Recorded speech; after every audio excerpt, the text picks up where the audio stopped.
우리 지난 3주 동안의 말씀을 잠시 좀 정리해 보도록 하겠습니다. 기억이 나실 거예요. 우리 첫 주일에 말씀이 육신이 되어 오신 예수님에 대해서 함께 나누었습니다. 그래서 우리가 상황에 이끌려 다니지 말고 말씀이신 그 예수님을 내 삶의 수칙으로 삼자.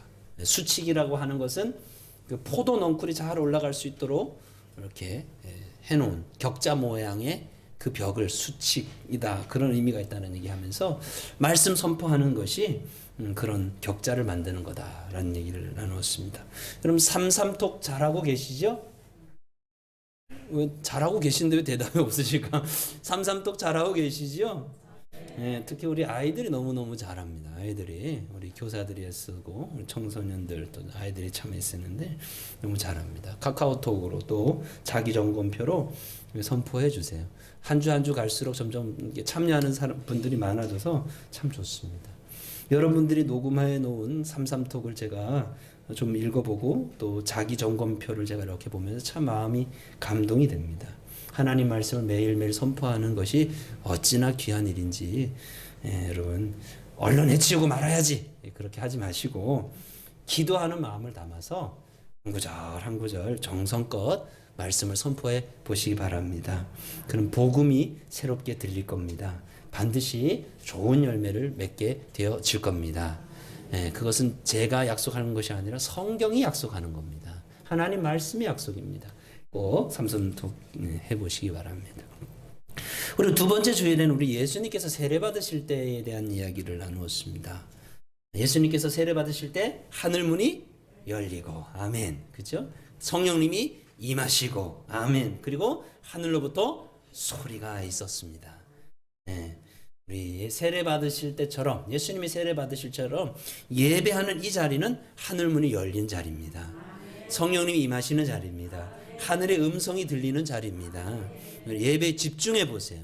예배를 새로운 마음으로 드려보세요. 반드시 그 은혜가 있습니다. 또 지난 주일에 예수님께서 물을 포도주로 바꾼 사건을 또 나누었지요. 그러면서 예수님이 그 혼인집에 계셨기 때문이고, 두 번째는 예수님이 무슨 말씀을 하시든지 그대로 하라. 무슨 말씀을 하시든지 그대로 하라라는 그 마리아, 예수님의 어머니 마리아의 부탁을 종들이 그대로 순종했더니 물이 포도주로 변하는 기쁨이 계속 이어지는 그런 축복을 받았습니다. 여러분도 여러분 안에 계신 예수님, 그 예수님 말씀을 따라 그래도 순종하려고 이렇게 오늘도 나오셨으니까 잘하셨어요. 오늘 여러분 순종한 것으로 인해서 여러분 안에 기쁨이, 하늘의 기쁨이 임하길 축복합니다.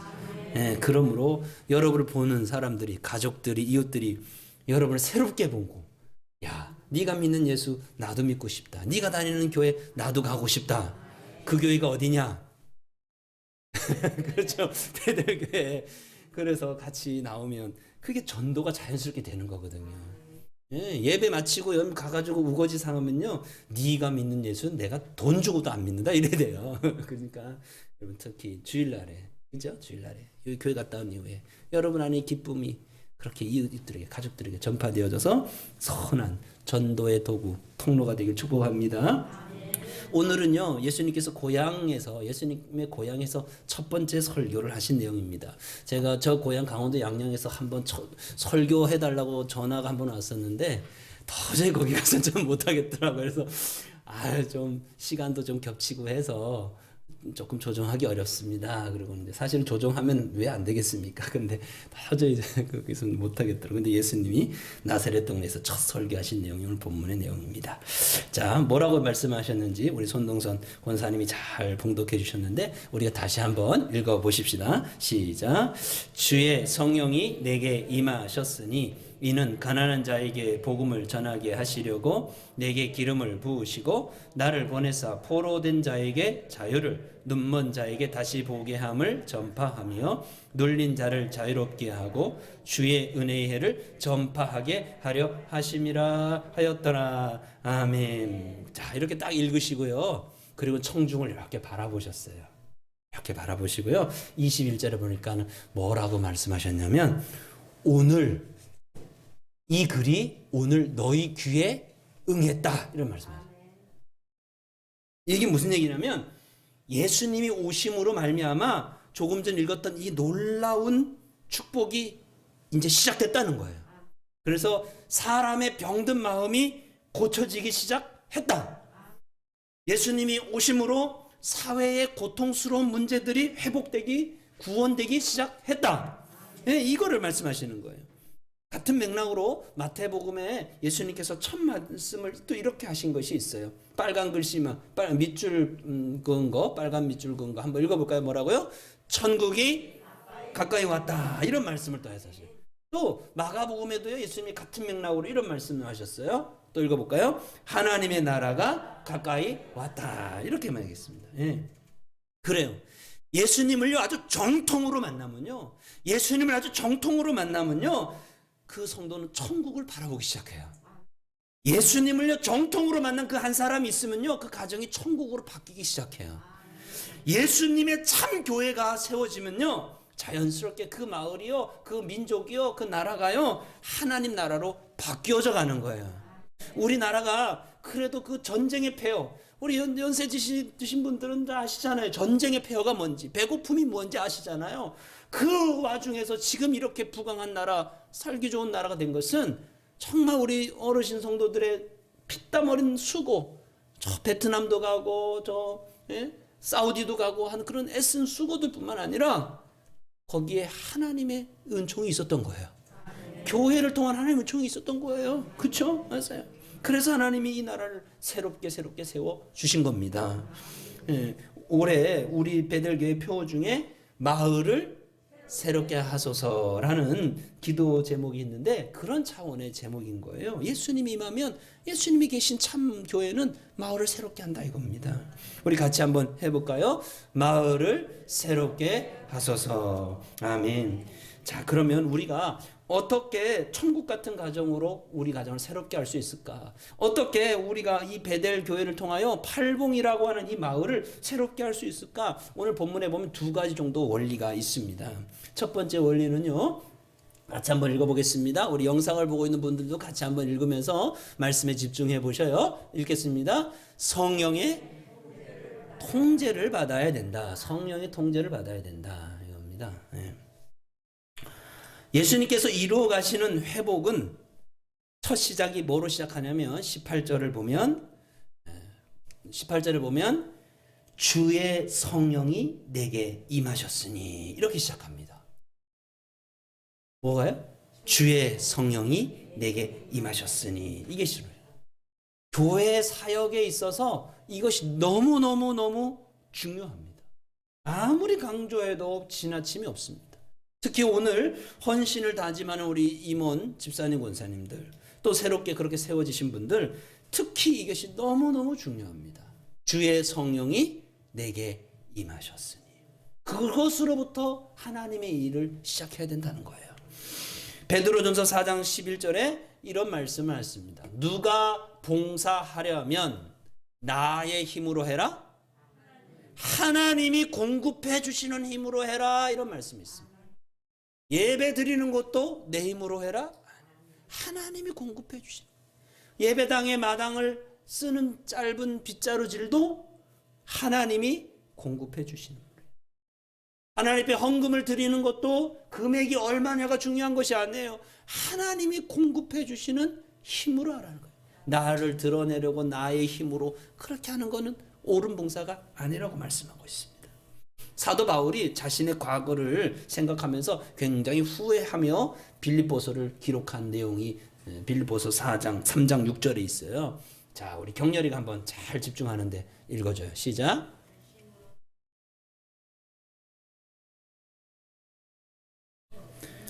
네, 사도 바울이 자기 과거를 기억하면서 후회하는 말이에요. 뭐냐면 내가 열심으로는 교회를 뭐 했어요?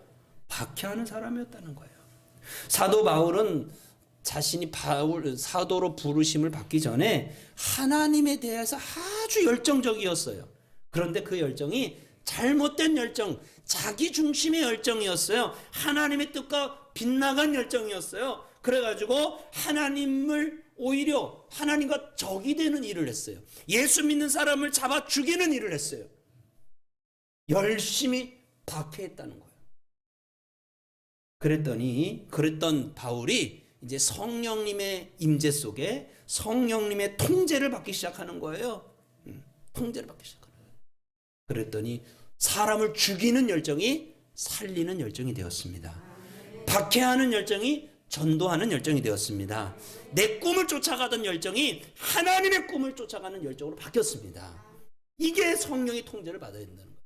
우리 학생들이요, 중학교 1학년 학생들이 지난 3주 전부터 매주 수요일 오후에 꿈찾기 코칭이라는 것을 하고 있어요.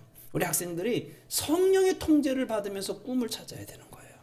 하나님의 영을 받아야 된다는 거예요. 성령의 충만함을 받아야 된다는 거예요.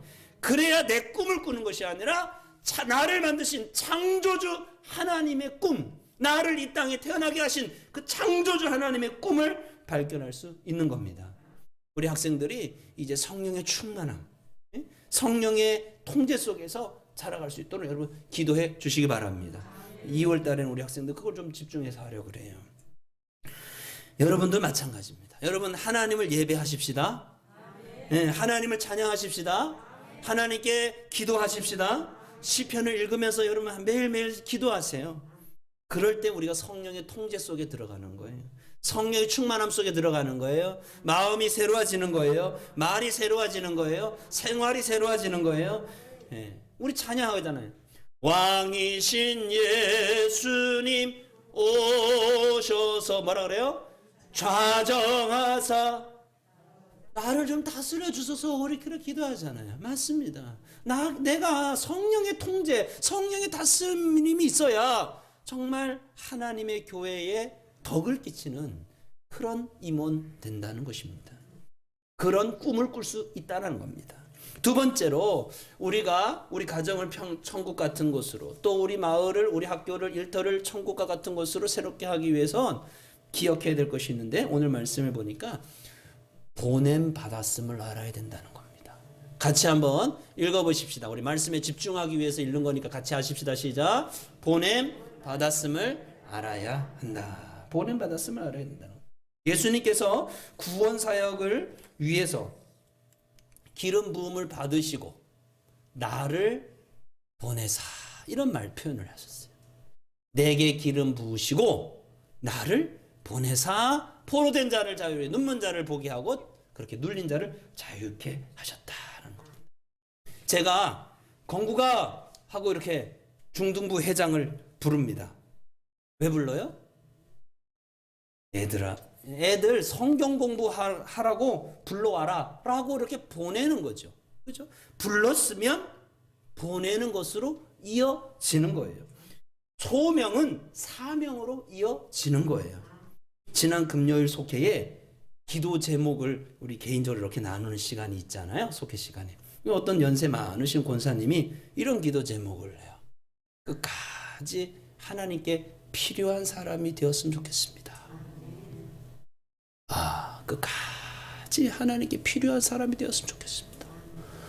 그 기도 제목이 제 마음에 얼마나 감동이 되는지요. 보통 70세 은퇴 그러잖아요. 이건 교회 행정과 서류상이고요. 성도는 은퇴가 언제예요? 요단강 건너갈 때가 은퇴인 거예요. 요단강 건너갈 때. 그래요. 그날 그때까지 내게 생명을 주신 건 다 이유가 있는 거예요. 하나님께서 우리를 불러주셔서 하나님 자녀 삼아 주셨습니다. 왜요? 가정과 학교와 직장, 우리를 보내실 곳이 있어서 우리를 불러주신 거예요. 하나님께서 우리를 베델교회로 불러주셨습니다. 네. 베델교회 성도가 아니신 분이 3분 있으셔서 아멘을 못 하셨는데, 우리 모두를 베델교회로 불러주셨습니다. 그렇죠? 아멘. 우리 모두를 베델교회로 불러주셨어요. 왜요? 팔봉이라는 이 마을을, 서산시라는 이 마을을 우리를 통해 무엇인가 하나님 하실 일이 있으신 거예요. 우리를 통해 무엇인가 받으실 영광이 있으신 거예요. 그렇죠? 그래서 우리를 부르신 거예요. 어제 운전 중에 잠시 라디오에서 어떤 기자가 고백하는 걸 들었어요. 요즘 하루, 한두 시간만 정신 놓으면 따라갈 수가 없어요. 이러더라고요. 기자 하는 말이. 세상이 그만큼 빠르게 돌아가고요. 너무나 혼란스럽고요. 너무나 불안하다는 거예요. 정치, 경제, 안보, 미사일 막 자꾸 날라오잖아요. 보건위생, 코로나 지금 오미크론 막 늘어나잖아요. 어느 것 하나도 안정된 게 없어가지고 잠깐 정신 팔면 기자인 자기도 세상이 어떻게 돌아가는지 모르겠더라는 거예요. 이사야 6장이 바로 그런 때거든요. 우시야 왕이 죽던 해, 이렇게 시작해요. 우시야 왕은요, 넘어져가는, 쓰러져가는 이스라엘을요 다시 다 하나님의 뜻으로 세우려고 애썼던 왕이에요. 그런데 그 왕이 죽었어요. 이사야를 뒤에서 힘껏 밀어주었던 우시야 왕인데 그가 죽었어요. 그랬더니 이제 배교, 하나님을 떠나는 일이 아주 불보듯 뻔해요. 이사야 선지자가 선교의 그런 사역을 계속해야 되는데 그것도 하기 어려운 것 같은 낙담이 드는 거예요. 우시야 왕이 죽던 해, 바로 그런 때인 거죠. 세상이 혼란스럽기에 바로 그런 때가 지금 이때와 같은 거죠. 그런데요, 읽어보세요. 자, 건국이 우리 중등부 회장이 한번 읽어봐요. 시작. 내가 본즉 주께서 높이 드신 들린 보좌를 앉으셨는데 그의 옷자락은 성전에 가득하여. 아멘. 눈으로 보기엔 나의 지지자이고 나의 격려자고 나의 후원자인 우시야 왕이 죽었지만 누군 살아계세요? 하나님이 살아계시다 이거예요. 나에게 든든한 백이 되어준 그 사람은 죽었지만 누군 살아계세요? 하나님은 살아계시더라는 걸 이사야가 경험하면서 하나님의 임재 속에 쑥 들어가는 거예요.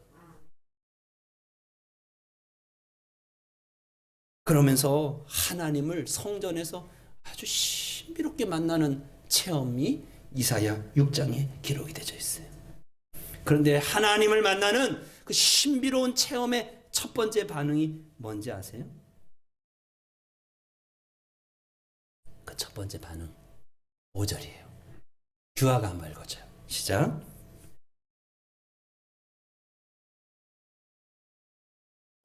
아멘. 거기까지요. 하나님의 임재를 경험한 그는 첫 마디가 화로다 나여 망하게 되었도다. 나는 입술이 부정한 죄인입니다. 이렇게 고백을 하는 거예요. 여러분, 하나님의 은혜를 받으면요, 방언기도 할 수도 있고 안 할 수도 있어요. 하나님의 은혜를 받으면요, 신비한 환상을 볼 수도 있고 못 볼 수도 있어요. 하나님의 은혜를 받으면 심지어 여러분 마음이 불편할 수도 있겠지만 심지어 하나님의 은혜를 받았는데도 불구하고 심지어 병이 고쳐지지 않을 수도 있고 고쳐질 수도 있어요. 아까도 얘기했지만 사도 바울은 그가 하나님의 은혜를 충만히 받았는데도 병이 고쳐지지 않았어요. 그래도 내 은혜가 내게 족하다 이렇게 고백을 했다고요. 그러나 모든 하나님의 은혜를 받은 자의 반응 중에 아주 첫 번째 되는 반응은 뭐였냐면 바로 회개라는 거예요. 회개. 여러분은 어떠세요? 화로다 너요. 화로다 너요.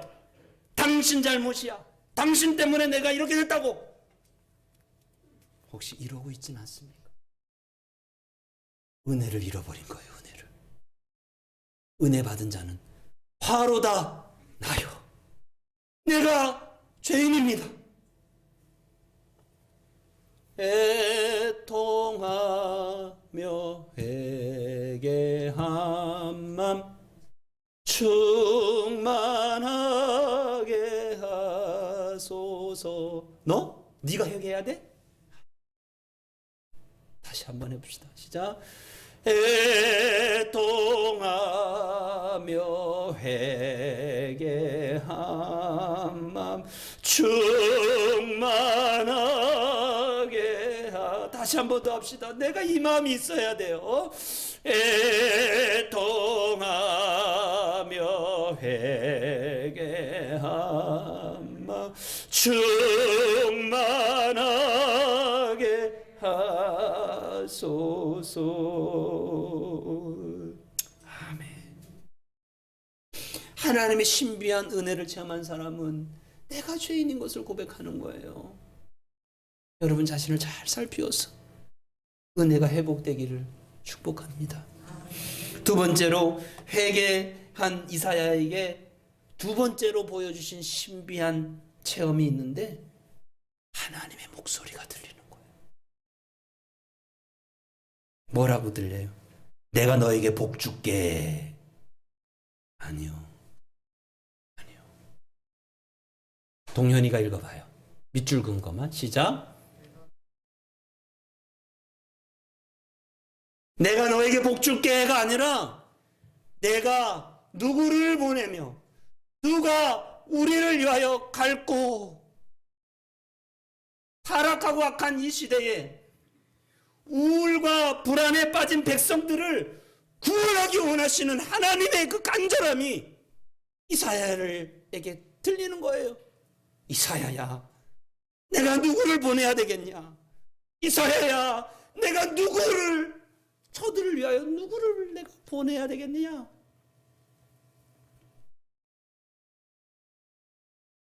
지금도 주님께서는 보낼 자를 찾고 계십니다. 내가 누구를 보내며 누가 우리를 위하여 가겠느냐?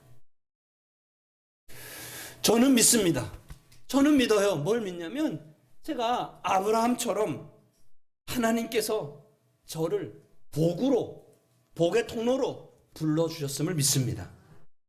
굽이굽이 돌고 돌아 2006년 12월 제가 이 땅에 처음 발을 내딛고 차로 마을 한 바퀴를 이렇게 도는데 에휴, 한숨이 나왔습니다. 기도하면서 기도 끝으로 응답받아서 내가 오긴 왔지만 눈으로 보기엔 너무나 암울한 거예요. 바로 그때 나를 왜 여기 보내셨나요? 이렇게 하는 바로 그때에, 그렇게 막 운전하면서 언덕을 내려오는 바로 그때에 내 안에 음성이 들렸어요. 그래도 이 땅을 위해서 내가 피 흘렸다. 그래도 이 땅을 위해서 내가 피 흘렸다. 저는 믿습니다. 하나님께서 저를 이곳에 보내주셨음을 저는 믿습니다.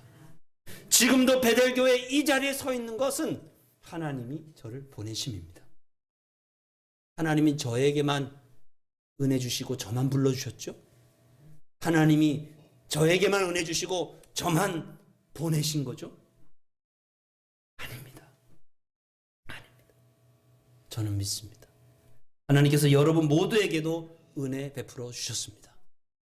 저는 믿습니다. 하나님이 여러분 모두를 세상의 복이 되라고, 가정의 복이 되라고, 일터의 복이 되라고, 마을의 복이 되라고, 가는 곳마다 복의 통로 되라고 여러분을 이 베델교회로 불러주셨습니다. 저는 믿습니다. 여러분이 가는 곳마다 그렇게 하나님의 축복 가운데 복이 될 것을 믿습니다. 사랑하는 성도 여러분, 특별히 오늘 헌신을 다짐하는 권사님, 집사님 여러분, 성령의 충만함을 구하시기 바랍니다. 기도하세요. 나는 죄인입니다. 예수님 나를 다스려 주소서. 이 모양으로는, 이런 입술로는, 이와 같은 생각으로는, 이와 같은 가치관으로는 내가 하나님의 직분을, 내가 하나님을 영광스럽게 하는 일을 할 수가 없습니다. 주님, 내가 구원의 통로 되고 싶습니다. 주님, 나를 통하여 우리 가정이 축복의 가정, 천국 같은 가정 되기를 원합니다. 하나님, 나를 통하여, 우리 베델교회를 통하여 이 마을이 정말 잘 사는 마을, 살기 좋은 마을, 천국 같은 그런 마을 되기를 원합니다. 우리를 써 주옵소서. 우리를 통하여 마을을 새롭게 하여 주옵소서. 그렇게 기도함으로 우리의 사명을 요단강 건너는 그날까지 잘 감당하였다가 건너가서